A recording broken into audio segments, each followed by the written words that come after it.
Hi Maarten, welcome to our studio. Thank you. You're here because you're giving a workshop. You gave a workshop because it was this morning on creative problem solving. That's a mouthful. I know it was on a Monday morning, so it was quite tough. But no, we managed. How did it go? I think it went quite well. Actually, the responses were quite positive. So. But maybe we should start with your background. Yeah. Because you're not an event planner, not a business kind of guy. No, I even heard there was a dress code actually, but I just missed that in the briefing. What was the dress code? I think business casual. So this is it actually. Business casual, yeah. Yeah. It was funny. It's quite different from because I have quite another background. So I have a bachelor in fine arts, and I also did a master in artistic research. So most of the time I'm surrounded with other people, I would say. But it's quite interesting to be here, and I think I can learn from them, and I can definitely teach them. So something. You're not lost here. You're here with a reason. No, I'm not lost. No, I'm for the reason. And actually, the workshop was about like creative, problem solving, and about creative thinking. And they invited me to do a workshop, talk about that. And I think I really believe like the methodologies, for example, that you use in a creative process are kind of like everyone can use them. It doesn't matter if you're if you're organizing events, or if you're a musician, or even if you're like banking. You can also, we have seen that in the past. You can be very creative. So actually, like these methodologies and the ways of thinking are quite similar. But that's my background. Okay, but can you explain how? Because you use the word creativity and process in one sentence. I thought they were the opposite or something. That's funny about the creative process, right? It's kind of like I also see that like actually you should almost do kind of like the opposite to come up with something. It's like you probably recognize also the moments when you're kind of like you're not intending to create something, and then all the ideas are just starting to pop. If you're in the shower, if you're trying to have like sleep on your bike. And I even have that like because I have like a lot of sketchbooks. I always have my sketchbook with me for ideas for many things. And I just realized that when I put my sketchbook next to my bed, so like because I always have ideas when I'm sleeping, when I put it next to my bed, they don't come, the ideas. And when I just put it down in the living room, so I have to get out of the bed. So I don't want to, have new ideas because I don't want to, get up and go down. Then all the ideas come up. So that's quite ironic about creative thinking, I think. And about if you go into a little bit of detail about your workshop this morning, what did you teach the event planners on how to be creative?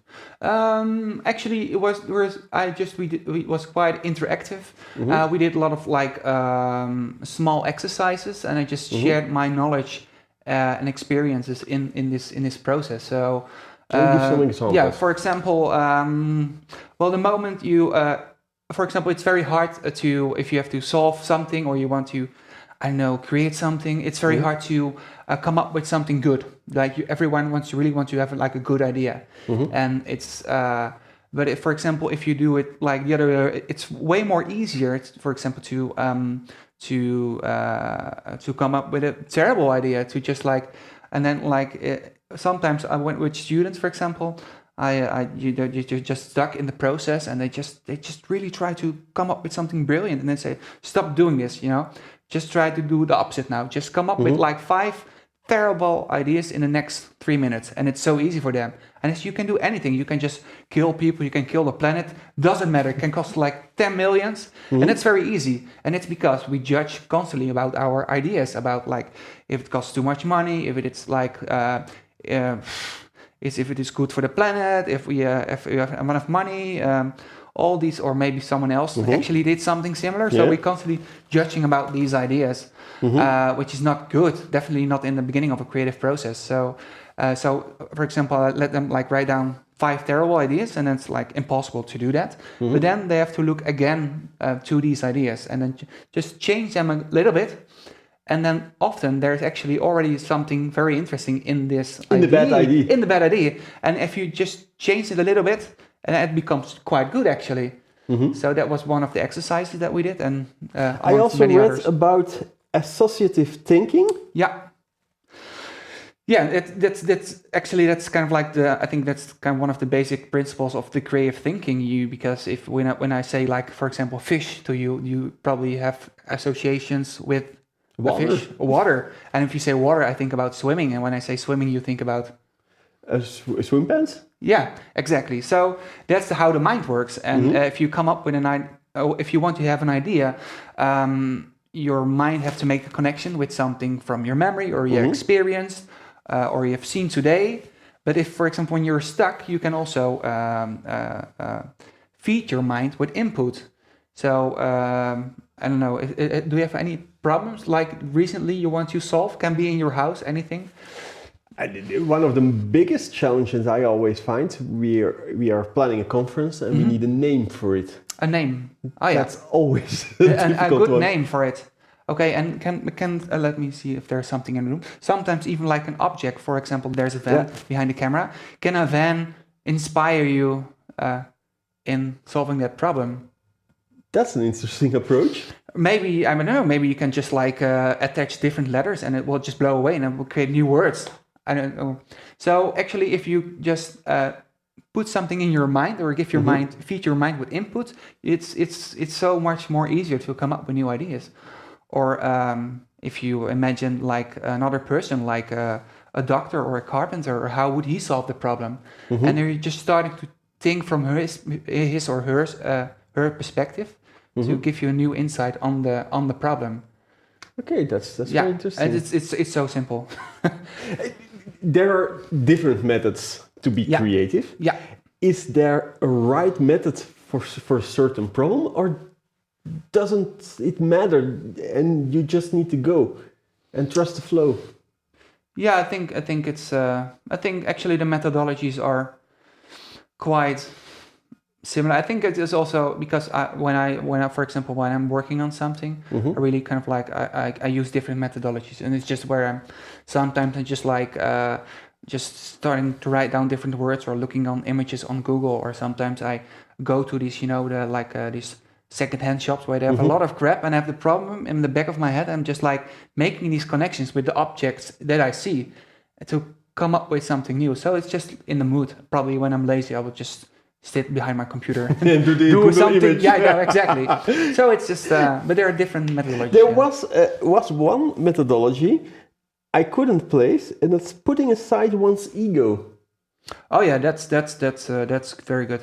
Sometimes, you came up with it. Yeah. Well, I face this problem often. It's I think one of the hardest thing if you create something is to be self-critical, and it's super hard because you're criticizing something that you created. That's super hard.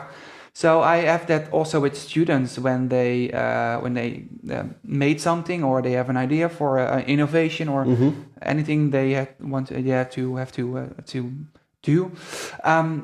They come to me and they're very happy and it's like, we have this brilliant idea, and then I already see it's not that good actually.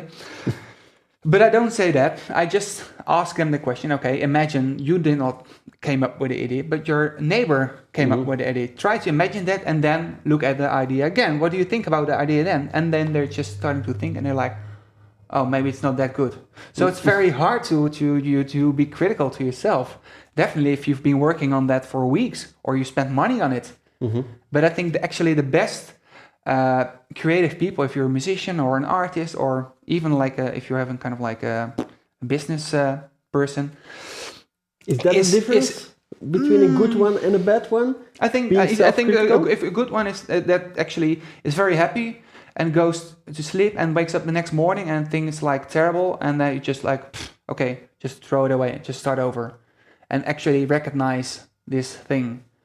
But a lot of people can't do that. Huh? No, it's super hard, idea. and I just try to convince them for the days, I'm finding many ways, because you had that feeling of was so good at this moment, and you just keep on trying to convince yourself about that it is good, but it isn't, which is fine. Just start over and continue because it's part of the process. But that's super hard. I really had to learn that, and it took me years, I think. But now I always have this kind of like small voice in the back of my head when I'm producing something, like, okay, I'm very happy with this, but there's still an option that I will wake up tomorrow morning and I think it's totally kind of like shit. Yeah. And I think that's very important that you have that. Yeah. It's interesting for us as event planners to look at an artist like you and to learn about those creative processes. Maarten, thank you very much for coming over. Yeah, thank you. And you at home, thank you for watching our show. I hope to see you next week.